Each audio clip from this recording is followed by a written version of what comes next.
This video will help you do your Algae Lab Report. So the first thing we'll do is go to Canvas and we will click on Science page.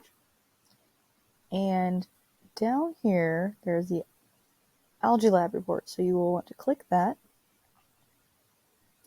And here are the directions. It basically says that every student will do their own lab report. Your variables, guiding question, and data will be the same or about the same as your group. The data will be the same. Your procedure will be similar but should not be exactly the same. And your conclusion needs to be entirely your own. And so this is the template. Here are the directions, and I'll walk you through it. So when you click on this, it's going to take you to my copy of the Algae Experiment Lab Report template. If you try to edit this, it won't let you. Don't ask me to share it with you. You're going to make a copy of it. So File, make a copy. And before you make the copy, click right there, delete that, and put your first and last name.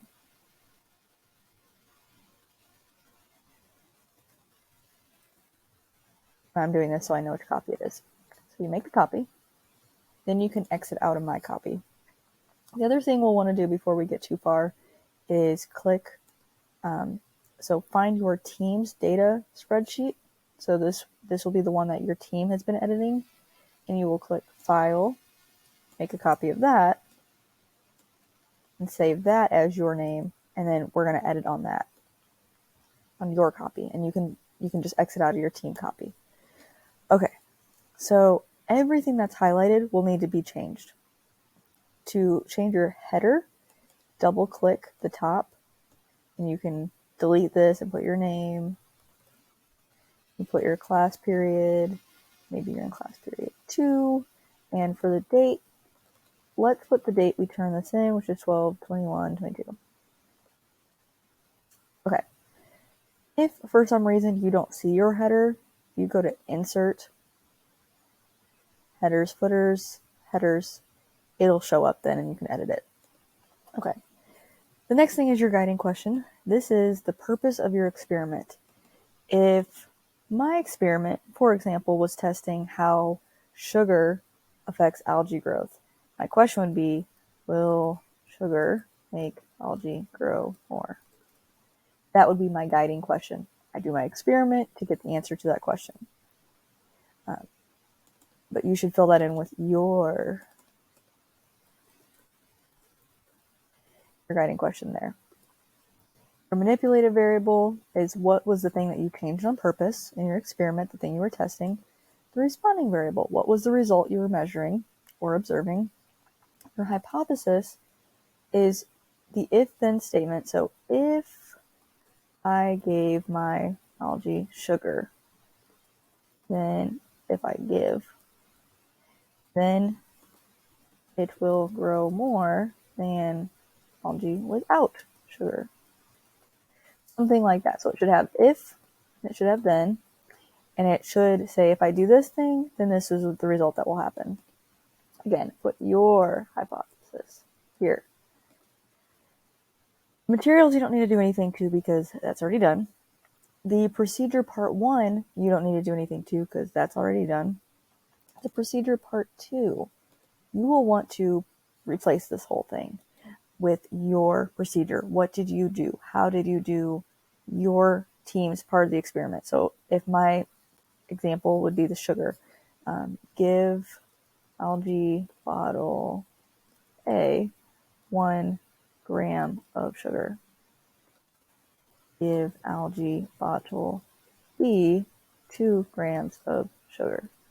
Okay, then maybe place all bottles under white LED light. Shake 30 seconds per day. Also, if I vented my lids, maybe you'd say vent all lids. Something like that. So I should be able to look at your procedure part 2 and see exactly what experiment you did and be like, oh yes, this is what's different about the bottles. This is what's the same about the bottles. So make sure you do that. Okay. Next, we're getting into our data section, and we have qualitative data and we have quantitative data. So the qualitative data is your pictures. I'm going to show you where we can find that. If you go back to your science homepage, so here, if we scroll down, there is a link. It's Algae Qualitative Data. Qualitative data is just data that does not use numbers. So for our example, it's how green is our algae. That's qualities that we can't use numbers. I've uploaded every team's pictures of their final days, as well as what we're going to say is day 0. So to add this to your slideshow, you will click the picture, click download. It'll save it to your computer. Then you can go to your lab report. You click insert, image, upload from your computer, and you will find it there. Add your day 0 picture as well as your final day. So the first day, day 0, this is what it looked like. It wasn't very green. Then at the end, it's changed, right? And so then if you're in group 3, you would download this picture, 4, 5, 6, 7, they're in order. So find your group's picture, download it, add it to your spreadsheet or your lab report. You can, I'm actually going to add this one. I'm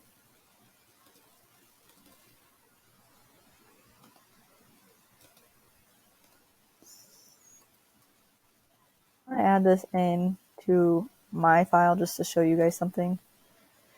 When you add it in, make sure you're adding it into the box.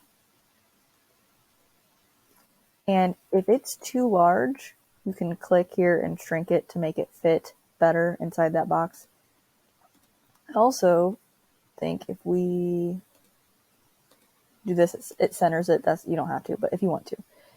So add the pictures for day 0 and the final day so that you can compare and see how much they have actually changed. If they go beyond the page, please shrink them so they all fit on page 2. Now, page 3, when you add your pictures, it's going to make this big gap on page 3. If you click right here where it says data and you backspace, you can backspace all the way up. Okay. So the next thing that we need to add to our data is the quantitative data. That's what we've been measuring with numbers. And so if we go back to our spreadsheet, this is, remember, my spreadsheet, I made a copy of it. If we click right here, this is 4A, so right above where it says date, click that box, hold down your shift key, and use your arrows to select all this data. I'm going to go all the way to the last day. Then, let go of shift, hit Control C to copy or select that data. Now we're going back to our lab report, and then underneath here where it says quantitative data, Control V. We'll add our data to our spreadsheet. I'm sorry, I keep saying spreadsheet, our lab report. I would love for this to all fit on one page. And here's how we can do this. If you click here, hold down shift again, and arrow down, it's going to select, it's going to like highlight your whole table. Click that decrease font size button, make it just a little bit smaller, and it'll fit all on one page. And that shows me all of your data in one place. All right, we're almost done. Next, we have to add a graph. Rather than make you graph all these data points, which you could do, but it would take some time, I'm going to show you how to make this do the work for you. Okay, so our graph is going to use, trying to decide what to do here. Let's do this.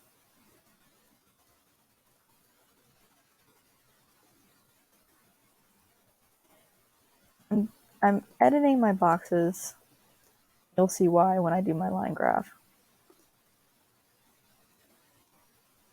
So I only want day of experiment. So I'm going to hold down shift, go over, go down. I don't want the date this time. So you're selecting the data that you want this thing to make a graph for. We'll go to Insert, Chart. Okay, so we've almost got our graph.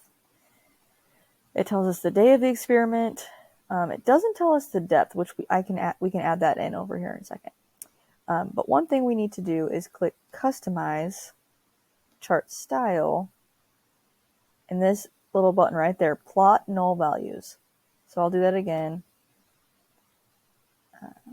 Click our graph, Customize Chart Style, Plot Null Values. And what that does is it's going to make a continuous line, because even though we didn't do data all these days, it's going to show us what it would look like maybe if we did actually get some measurements from day 0 to day 15 or so. So that's our chart. That's our graph. I think if we click in here, we can actually name this Algae Secchi depth. Okay, it's good to give your graph an actual title. And it already says day of experiment on the x-axis. We need the y-axis. So maybe if I can look here, series? Nope. Oh, okay. Right here. So horizontal axis, that's the x, it's already done. Vertical axis.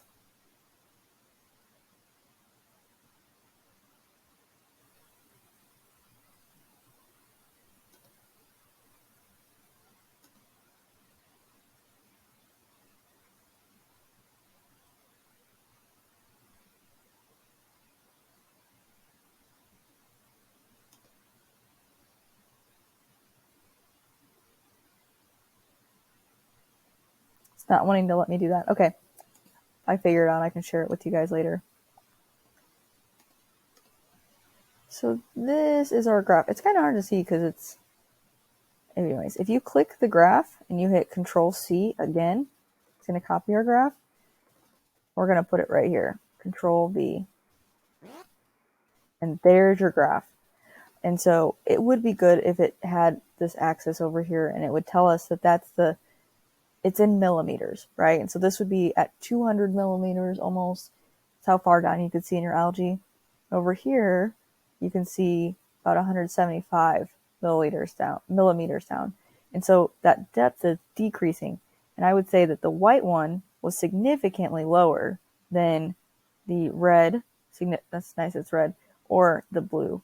And so this brings us to the final part of your lab report, which is the conclusion. This is probably the most challenging part. Refer to the rubric, read the examples, try to figure it out, and if you need help, I'm here to help you.